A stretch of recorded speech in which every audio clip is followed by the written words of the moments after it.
All right, so the book talked about obesity as a disability. And, you know, just yesterday I was doing some skilled nursing work, and at two of the locations, they were both Medicaid facilities. So these were individuals who um, had some significant life stories, life histories to them. And many of the individuals did not possess neurologic dysfunction, but because of their size and whatever illness kind of tipped them over, um, being obese was essentially a disability. Now, that's one extreme. The other aspect is within our population, and as we mentioned in the last lecture, nearly 50% of the population is obese. If we look at overweight and obesity, it's in the mid 70s now. The important here topic is weight stigma. And weight stigma or fat phobia is how people have biases in healthcare towards individuals who are overweight or obese. Now, before starting this lecture, I want you to go on to Canvas and download and do the fat phobia scale. So complete the scale. Don't look at page 2. Once completing the scale, use page 2 to score your answers and then reflect on your answers. I'm going to give about 5 seconds of dead air here. That's going to be your cue to go do that scale. Okay, welcome back. I assume that you've done things. So what was your score? Now, you don't need to tell anybody, but was it eye-opening? And again, here is that scoring information. Weight stigma is negative attitudes towards individuals because of their excess body weight. And people will have stereotypes for people who are obese. And these stereotypes are rarely challenged and oftentimes socially acceptable, leading to bullying, prejudice, and discrimination.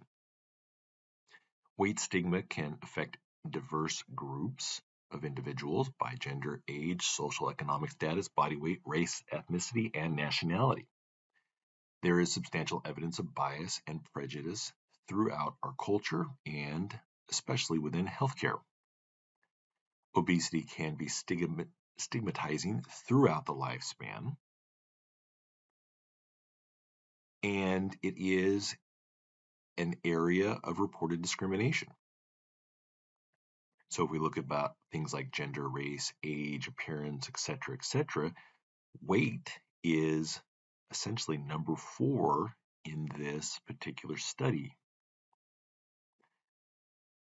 It's been something that is reported in the media, and here from a CNN article, quote unquote, fat is the new ugly on the playground. And that's basically illustrating that there are stereotypes against individuals based upon that excess body weight. And it is really a big problem in adolescence. Adolescent reports why peers are teased and bullied, and the frequency being overweight is at the top. In about 2,800 adolescents, weight-based harassment was as high or higher than race-based harassment. Percentage of staff who reported that bullying behaviors were a major or moderate problem, weight was at the top in this National Education Association survey. For those adolescents seeking weight loss treatment, 4 or 5 students stated that they experienced bullying that lasted greater than a year.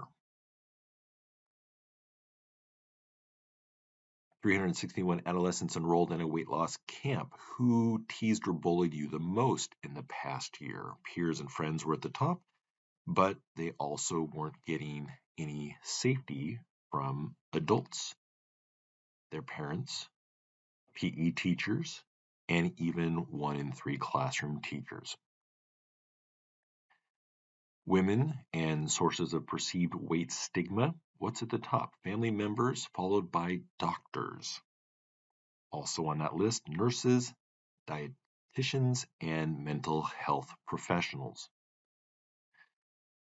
Healthcare providers hold stereotypes that patients with obesity are non-compliant, lazy, lacking in self-control, awkward, sloppy, etc., etc. It is documented in many countries. Physicians often view patients with obesity as less self-disciplined, less compliant, more annoying.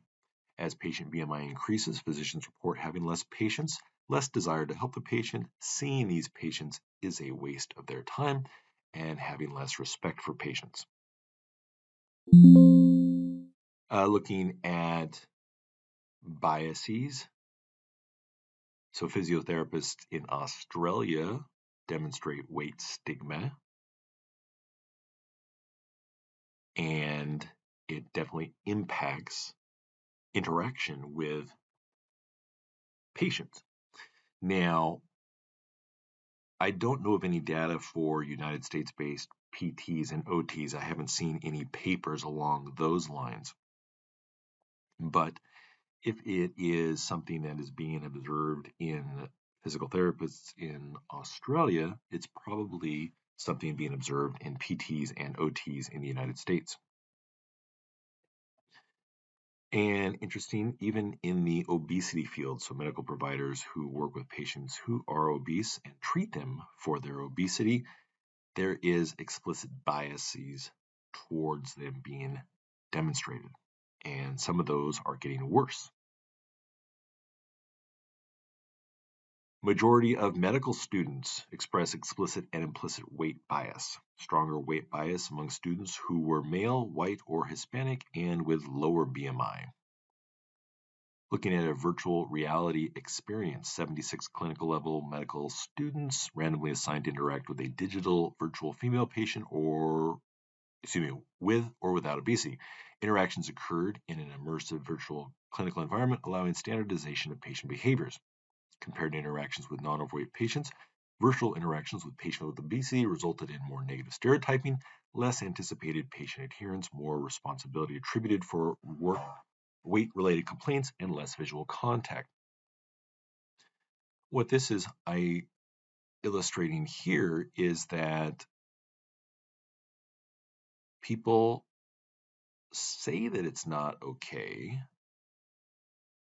to make jokes about people with obesity, but they are witnessing it, and they're witnessing derogatory comments.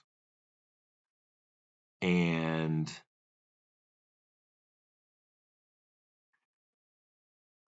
individuals state that they feel confident treating people with obesity, yet they hold these biases where 1 in 3 feel like people with obesity lack motivation.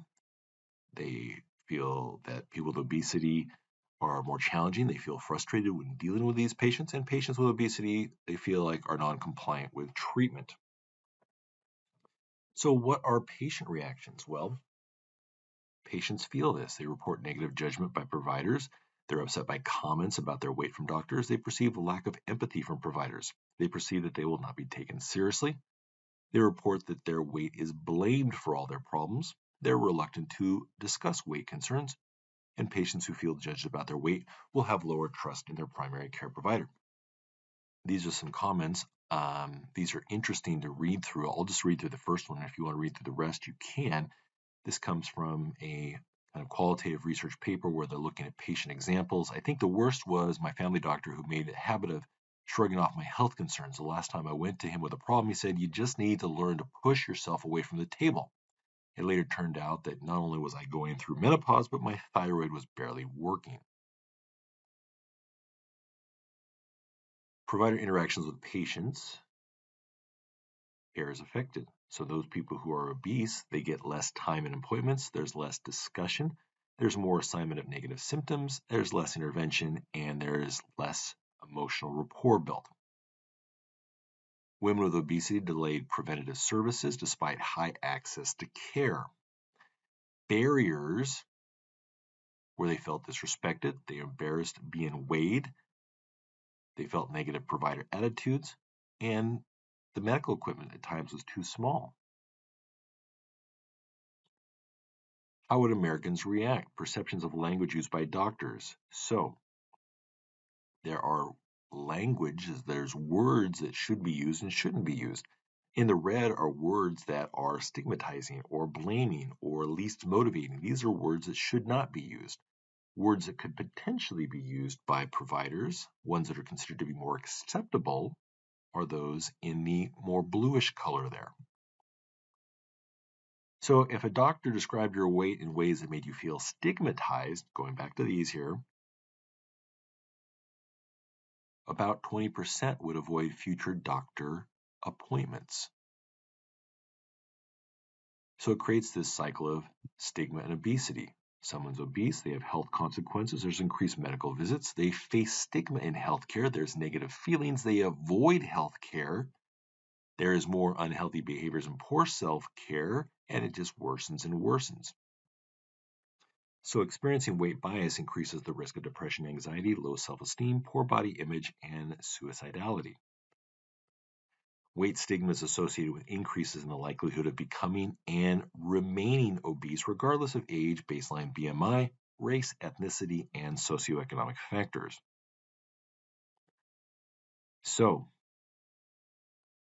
perceived weight discrimination predicts weight gain. This is an interesting one here, where study followed 6,157 adults from 2006 to 2010. What this is illustrating here is that looking at different forms of discrimination and the prediction of weight gain, that these forms of discrimination here did not predict becoming obese or remaining obese. It was weight discrimination that did so. Here, English longitudinal study of aging, experiences of weight stigma reported in 2010-2011, waist and weight circumference were measured in 28-29 and again in 2012-2013. Perceived weight discrimination significantly associated with increases in weight and waist circumference and in odds of becoming obese during the follow-up period. Weight bias contributes to obesity-promoting behaviors and responses. Why? Well, people turn to maladaptive and disordered eating behaviors. They avoid physical activity. There's psychological distress.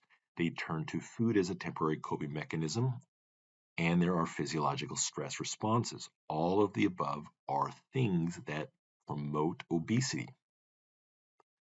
How do people, women in this case, cope with stigma experiences? 79% reported eating, turning to food as a coping mechanism. Stigma is the stressor, but eating is the common coping strategy. Youth coping strategies. Well, what do youth do? They avoid physical activity, they increase food consumption, and they binge eat in response to weight bullying. Looking at self-blame and internalization of weight bias. Weight bias internalization, the extent to which an individual believes negative weight stereotypes are applicable to him or her, basically blaming oneself for being stigmatized. More binge eating, more depression, more lower self-esteem scores, higher depression and anxiety scores, lower exercise motivation, less exercise behavior. So, in this study, participants were exposed to weight stigmatizing stimuli versus a control, being no stigma. Among those who perceived themselves to be overweight, exposure to weight stigma led to increased caloric intake. Perceived weight discrimination is associated with physiologic risk factors independent of BMI. So, what's that mean? All of these things here. If they're feeling like they're getting exposed to weight discrimination, physiologic responses occur. These physiologic responses are all things that are negative for your health and can contribute to worsening health states. Your A1C levels, diabetes, right? C-reactive protein, inflammation, blood pressure up, oxidative stress leading to inflammation. So what happens? There is an increase in obesity. Media exposure can also be bad. And those who experience weight bias oftentimes have lower physical activity levels. I don't like exercising at school because I'm fat and often get hit by others. When we play dodgeball, I'm often the target that gets hit. So weight teasing in gym class leads to avoiding physical activity or skipping gym class. 85% of adolescents observe peers being teased about weight during gym class and physical activities. Barriers to weight loss treatment outcomes. Adults in weight loss treatment who report weight stigma consume more calories, expend less energy through physical activity, and are less likely to achieve clinically significant weight loss, especially if they have a PCP from whom they've perceived being judged about their weight. Compared to institutional stigma, interpersonal experiences are particularly detrimental. In a study of weight loss treatment seeking adults with obesity, if they experience a greater weight bias, there is increased caloric intake, decreased percentage of weight loss, inconsistent self-monitoring, shorter bouts of physical activity, and decreased energy expenditure. So what are the implications of weight stigma for individuals seeking weight loss surgery? Among 94 adults with obesity seeking weight loss surgery, 61% reported stigma experience. So they were coming to get a surgery that could help their weight loss, yet 61% inappropriate comments from doctors. Amazing. Regardless of BMI, gender, and age, weight stigma is reported by candidates with or for weight loss surgery. And these experience greater anxiety, more depression, lower self-esteem, greater body dissatisfaction, and greater suicidality. So, regardless of gender, age, and BMI, weight loss seeking adults reported stigma experiences were 3 times more likely to be diagnosed with a binge eating disorder. 170 weight loss seeking patients who underwent gastric bypass surgery. They completed measures prior to surgery. Those with higher weight bias internalization, more depressive symptoms, significantly less weight loss after surgery 1 year later. 57 weight loss seeking adults, internalization of weight bias associated with increase in weight, shape, and eating concerns, social problems, maladaptive behaviors, depression, and anxiety. Among adolescents with obesity seeking weight loss surgery compared to non-overweight peers, nearly twice as many reported past self-harm, suicidal ideation, and bullying. Be careful who you tell because everyone thinks, well, you took the easy way out. Well, anyone can go in and just have surgery. Compared to individuals who lost weight through diet and exercise, those who choose weight loss surgery are judged to be less responsible, less healthy, more lazy, less physically attractive, and less social. In an experiment, 73 participants were shown images of an individual before and after losing 100 pounds and provided with one of several explanations. Participants who were told that weight loss occurred through surgery rated the target as lazier and less competent, even if weight loss occurred through diet and exercise. Evaluations of the target did not improve with the surgery explanation compared to remaining obese. Regardless of current weight, individuals with any history of obesity and overweight can still experience weight stigma. This is called residual stigma. Experimental studies show that residual stigma exists toward individuals who formerly had obesity, including negative stereotypes of being undisciplined or unhygienic, perceptions as being less attractive, and greater rejection in romantic situations. In a large sample of adults compared to individuals with current overweight status, those formerly overweight were 3 times more likely to have attempted suicide in the past year. These individuals also reported greater likelihood of anxiety and depressive disorders. Among adults who were formerly classified as overweight, weight discrimination partially mediated the likelihood of any anxiety disorder, depressive disorder, and suicide attempts. So, people face bias, stigma, discrimination. This leads to a variety of factors, include compromised healthcare. Compromised healthcare leads to elevated risk factors of morbidity and mortality. What can we do to reduce weight stigma? Well, include weight stigma on the agenda. Increase attention to weight stigma and its consequences. Use respectful language with patients, colleagues, and students. Avoid approaches that shame and blame. Remove stigma from existing efforts. Support efforts that empower and support rather than shame and stigmatize. Studies using implicit attitude tests and neural imaging document implicit weight bias in health professionals. Personal biases can unintentionally harm the quality of patient-provider relationships. Be aware of how implicit biases can affect your body language, tone of voice, facial expression, gestures, eye contact, and spatial distance. Be mindful of needs of patients in bariatric care and create an environment promoting mobilization and independence.